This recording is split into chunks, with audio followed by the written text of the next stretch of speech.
наследниците. Проблеми в страната на чудесата.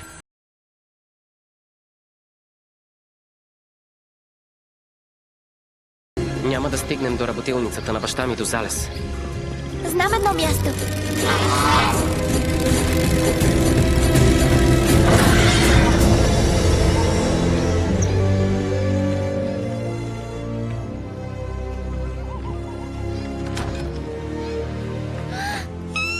Много сладко.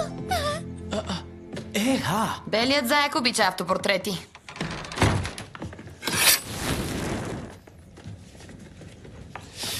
Отивам на важна среща. Ще се върна на пролет. Ясно е, че белият заек зимува извън страната на чудесата. С други думи, влизаме с взлом и крадем храната му. Развращаваме добряците. Тази е обирджия. Хейс, подай ми едно, моля. Искаш ли да опиташ от лимонадата на Пинк? Сладки са като самата Пинк, т.е. на малки дози.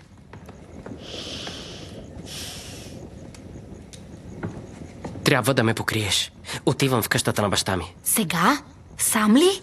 Ако отидем всички и стане нещо, ще решат, че съм ги вкарал в капан, но ако се върна с оракула, ще знаят, че... Да, аз хванах, че си на тяхна страна и така нататък.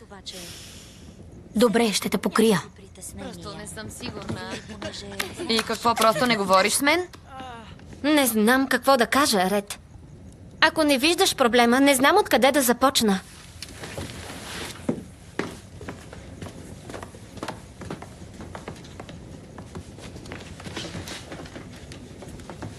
Хей, да излезем на въздух?